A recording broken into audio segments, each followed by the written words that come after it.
اب ہم لوگ اپنے اسلامیات کی ریڈنگ سٹارٹ کرنے لگے ہیں. آج ہمارے پاس ہے اسلامیات کا سبق نمبر 2. اوکے, سبق نمبر 2 ہے ہمارے پاس رسالت. رسالت کا کیا مطلب ہے؟ رسالت کا مطلب ہے نبیوں اور رسولوں پر یقین رکھنا. اللہ تعالیٰ کے بھیجے ہوئے نبیوں اور رسولوں پر یقین رکھنا کیا کہلاتا ہے؟ رسالت کہلاتا ہے. اسی طرح توحید کا کیا مطلب تھا؟ توحید کا مطلب تھا اللہ تعالیٰ کو ایک ماننا کیا کہلاتا ہے؟ توحید کہلاتا ہے.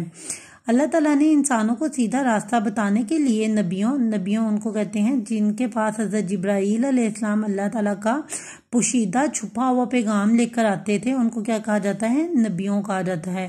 اور رسولوں کا سلسلہ شروع کیا. رسول کہا جاتا ہے جن لوگوں کے پاس اللہ تعالیٰ کا فرشتہ پیغام لے کر بھی آتا تھا اور ان کو ایک کتاب بھی دی گئی, ان کو کیا کہتے ہیں؟ رسول کہا جاتا ہے. ہر نبی اور رسول نے اللہ کے پیغام کو انسانوں تک پہنچایا. اب جو پیغام حضرت جبرائیل علیہ السلام لے کر نبیوں اور رسولوں تک آتے تھے, نبیوں اور رسولوں نے کیا کیا؟ اللہ کے اس پیغام کو تمام تر انسانوں جو لوگ کافر تھے انہیں بتایا کہ اللہ تعالیٰ ایک خدا کی عبادت کیا کرو, بتوں کی عبادت نہیں کرنی. اللہ کے پیغام کو انسانوں تک پہنچایا. حضرت جبرائیل علیہ السلام اللہ کا پیغام لے کر نبیوں اور رسولوں تک پہنچاتے تھے. اور کون حضرت جبرائیل؟ اللہ تعالیٰ کے ایک فرشتے ہیں جو کہ اللہ کا پیغام لے کر نبیوں اور رسولوں تک پہنچاتے تھے. اور پھر رسول اور نبی کہاں کس تک پہنچاتے تھے؟ اللہ کے لوگوں تک پہنچاتے تھے. وہی اللہ کی طرف سے نبیوں اور رسولوں کی جانب پوشیدہ پیغام کو کہتے ہیں جو فرشتہ لے کر آتا ہے. اب دیکھو, حضرت جبرائیل علیہ السلام جو پیغام لے کر آتے تھے نا, اس کو کیا کہتے ہیں؟ وحی کہتے ہیں. اور وحی کس کو کہتے ہیں؟ ایسا پیغام جو حضرت جبرائیل علیہ السلام پوشیدہ پیغام لے کر آتے تھے. فرشتہ لے کر آتا ہے. فرشتہ کون تھا؟ حضرت جبرائیل علیہ السلام. کس کے پاس لے کر آتا تھا؟ نبیوں اور رسولوں کے پاس. اور وہ پیغام کون سا ہوتا تھا؟ پوشیدہ پیغام. پوشیدہ مطلب چھپا ہوا. حضرت آدم علیہ السلام سے لے کر ہمارے پیارے نبی حضرت محمد صلی اللہ علیہ وسلم تک نبی اور رسول آتے رہے. ہمارے نبی حضرت محمد صلی اللہ علیہ وسلم پر یہ سلسلہ ختم ہو گیا. ہر نبی گناہوں سے پاک ہوتا ہے. گناہ سے پاک ہونے کی وجہ سے انہیں معصوم کہا جاتا ہے. اب جتنے بھی نبی تھے نا, وہ سب نبی کیا تھے؟ گناہوں سے پاک تھے. انہوں نے کبھی بھی کوئی گناہ نہیں کیا, کیونکہ اللہ تعالیٰ نے ہی ان میں ایسی چیز رکھی تھی کہ وہ کبھی بھی گناہ نہیں کرتے تھے. اسی لیے تو وہ اللہ تعالیٰ کے نبی تھے جنہوں نے کبھی بھی جان بوجھ کر کوئی غلطی نہ کی ہو. ہم لوگ تو اب جان بوجھ کر کتنی غلطیاں کر لیتے ہیں, لیکن اللہ تعالیٰ کے جو نبی تھے وہ کبھی بھی جان بوجھ کر کوئی غلطی نہیں کرتے تھے. اسی لیے ان کو کیا کہا جاتا تھا؟ معصوم کہا جاتا تھا. جو لوگ اللہ کے بھیجے ہوئے نبیوں کی دعوت کو قبول کر لیتے ہیں, قبول کر لینا مان لیتے ہیں, وہ مومن کہلاتے ہیں. اور جو اس دعوت کا انکار کر کے اس کے مخالف بن جاتے ہیں وہ کافر کہلاتے ہیں. جیسا کہ فرعون نے حضرت موسیٰ کا انکار کیا تھا اور نمرود نے حضرت ابراہیم کا انکار کیا تھا.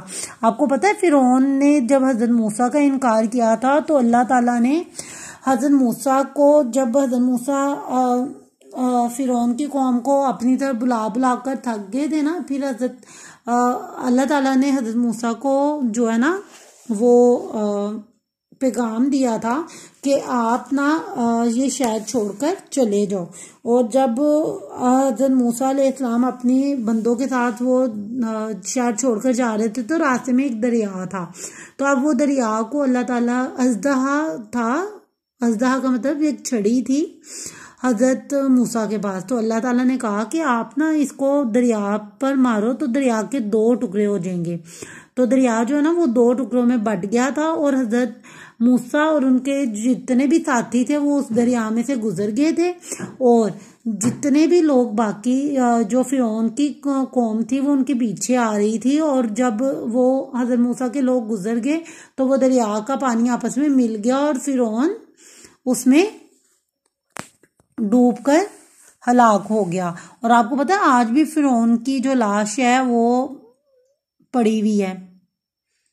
اور نمرود نے حضرت ابراہیم کا انکار کیا۔ نمرود ایک ایسا بادشاہ تھا جس نے حضرت ابراہیم کا انکار کیا تھا، اور نمرود کی جو ڈیتھ ہے نا وہ ایک چھوٹے سے مچھر کی وجہ سے ہوئی تھی۔ اس کا ایک چھوٹا سا مچھر جو ہے نا وہ اس کے مائنڈ میں یعنی کہ دماغ میں چلا گیا تھا سانس والی نالی کے ذریعے، اور اس نے اس کا سارا دماغ کیا کر لیا تھا، کھا لیا تھا۔ اللہ کا عذاب آیا تھا اس پر۔ اب دیکھیں سوالات کے جوابات۔ اللہ کے پوشیدہ پیغام کو کیا کہتے ہیں؟ اللہ کے پوشیدہ پیغام کو وحی کہتے ہیں۔ نبی کی دعوت قبول کرنے والا کیا کہلاتا ہے؟ نبی کی دعوت قبول کرنے والا مومن کہلاتا ہے۔ کون سا فرشتہ اللہ کا پیغام لے کر نبیوں تک پہنچاتا تھا؟ حضرت جبرائیل علیہ السلام اللہ کا پیغام لے کر نبیوں تک پہنچاتے تھے۔ حضرت موسیٰ کا انکار کس نے کیا تھا؟ حضرت موسیٰ کا انکار فرعون نے کیا تھا۔